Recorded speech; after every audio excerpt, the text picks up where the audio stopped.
Hello friends, welcome back to Learn English with Helen. இந்த வீடியோல நம்ம டெய்லி யூஸ் பண்ற சென்டென்சஸ் தான் பார்க்க போறோம். கண்டிப்பா உங்களுக்கு யூஸ்ஃபுல்லா இருக்கும். நீங்க இப்பதான் ஃபர்ஸ்ட் டைம் நம்ம சேனலை பார்க்கறீங்களா? Please subscribe the channel and keep supporting me. நம்ம சேனலை subscribe பண்ண எல்லாருக்கும் ரொம்ப thanks. Without delay, let's get started. Let's see the first sentence.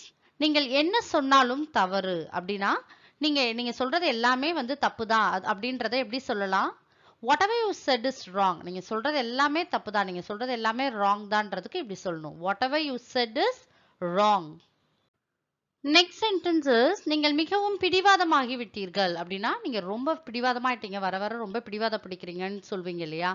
அதை எப்படி சொல்லலாம்? You have become very obstinate. Obstinateனா ரொம்ப பிடிவாதமா இருக்குது. மத்தவங்க சொல்ற அட்வைஸையோ எதையுமே அக்செப்ட் பண்ணாம அவங்க என்ன நினைக்கிறாங்களோ அதன்படி நடப்பாங்க இல்லையா? அதுதான் obstinate. You have become very obstinate அப்படின்னா நீங்க ரொம்ப பிடிவாத பிடிக்கிறீங்கன்னு அர்த்தம். நெக்ஸ்ட் சென்டென்ஸ் இஸ் மின்விசிறி அதிக சத்தம் எழுப்புகிறது அப்படின்னா the fan makes too much noise. ஃபேன்ல இருந்து நிறைய சவுண்ட் வருது. சில டைம்ல நமக்கு ஃபேன்ல இருந்து சவுண்ட் வந்துட்டே இருக்கும் இல்லையா? அதுதான் the fan makes too much noise. Next sentence அவள் உனக்கு ஒரு பரிசு அனுப்பினாள். அவ உனக்கு ஒரு gift அனுப்பினான்றதை எப்படி சொல்லலாம்?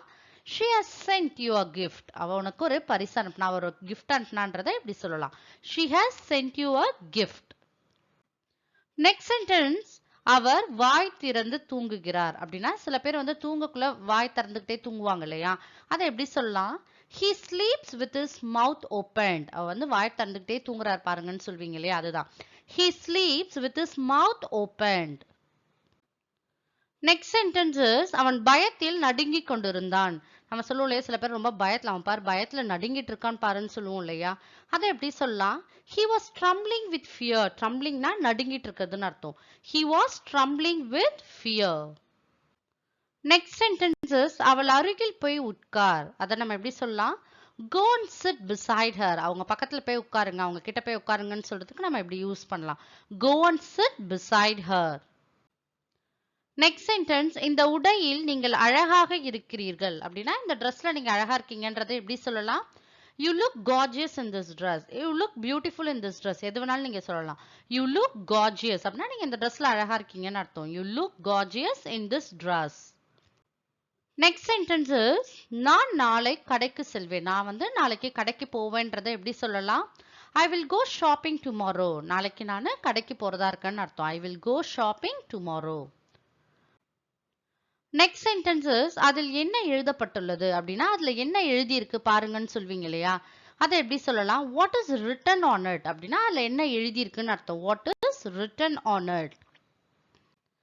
நெக்ஸ்ட் சென்டென்ஸ் இன்று பல கடைகள் மூடப்பட்டுள்ளன அப்படின்னா இன்னைக்கு நிறைய ஷாப்ஸ் க்ளோஸ் ஆயிருக்குன்றதை எப்படி சொல்லலாம்? Many of the shops are shut today. Shutனா closedன்னு அர்த்தம். Many of the shops are shut today அப்படின்னா நிறைய ஷாப்ஸ் இன்னைக்கு க்ளோஸ் ஆயிருக்குன்னு அர்த்தம். நெக்ஸ்ட் சென்டென்ஸ் நான் அவளை போக வேண்டாம் என்று சொன்னேன். நான் அவங்கள போக வேண்டாம்னு சொன்னேன்னு சொல்றதுக்கு எப்படி சொல்லலாம்? I told her not to go. நான் அவங்கள போவேனான்னு சொல்லிட்டேன்னு அர்த்தம். I told herனா நான் அவங்க கிட்ட சொன்னேன். not to goனா போக வேண்டாம்னு அர்த்தம். I told her not to go. Next sentence குழந்தை ஏன் அழுகிறது? ஏன் குழந்தை அழுதுட்டே இருக்குன்னு கேட்பாங்க இல்லையா? அதை எப்படி கேட்கலாம்? Why does baby weep? Weepனா crying அர்த்தம். So நம்ம weepன்ற verb கூட யூஸ் பண்ணலாம், இல்ல cry கூட யூஸ் பண்ணிக்கலாம். Why does baby weepனா குழந்தை ஏன் அழுதுன்னு அர்த்தம். நெக்ஸ்ட் சென்டென்ஸ் அவ்வாறு செய்ய உங்களை வற்புறுத்தியது யார் அப்படின்னா அந்த மாதிரி செய்யறதுக்கு உங்களை ஃபோர்ஸ் பண்ணது யாரு? உங்களை ஃபோர்ஸ் பண்ணி இந்த வேலையை செய்ய சொன்னது யாருன்னு கேட்போம் இல்லையா? அதை எப்படி சொல்லலாம்? Who compelled you to do so? யார் உங்களை ஃபோர்ஸ் பண்ணி இந்த வேலையை செய்ய சொன்னதுன்னு அர்த்தம். Who compelled you to do so? Next sentence is அவர் சொன்னதை அலட்சியப்படுத்தாதீர்கள். அவங்க சொல்றத கொஞ்சம் காது கொடுத்து கேளுங்க, இக்னோர் பண்ணாதீங்க, அலட்சியப்படுத்தாதீங்கன்னு சொல்லுவோம் இல்லையா? அதை எப்படி சொல்லலாம்? Don't ignore what he has said. அவங்க சொல்றத கொஞ்சம் காது கொடுத்து கேளுங்க, அலட்சியப்படுத்தாதீங்கன்னு அர்த்தம். Don't ignore what he has said. Next sentence நான் அதை நடக்க விட மாட்டேன். நான் கண்டிப்பா இதை நடக்கவே விட மாட்டேன்னு சொல்வீங்க இல்லையா? அதை எப்படி சொல்லலாம்? I won't let that happen. நான் அதை வந்து நடக்கவே விட மாட்டேன். அந்த விஷயம் வந்து நடக்கவே விட மாட்டேன்னு அர்த்தம். I won't let that happen. Next sentence is எனக்கு இதை செய்ய உங்களுக்கு எவ்வளவு தைரியம். உங்களுக்கு எவ்வளவு தைரியம் தான் இதை நீங்க எனக்கு செஞ்சிருப்பீங்கன்னு கேட்போம் இல்லையா? அதை எப்படி சொல்லலாம்? How dare you do this to me? எவ்வளவு தைரியம்ன்றதுக்கு how dare you do this to me? உங்களுக்கு எவ்வளவு தைரியம் தான் இதை நீங்க எனக்கு செஞ்சிருப்பீங்கன்னு அர்த்தம்.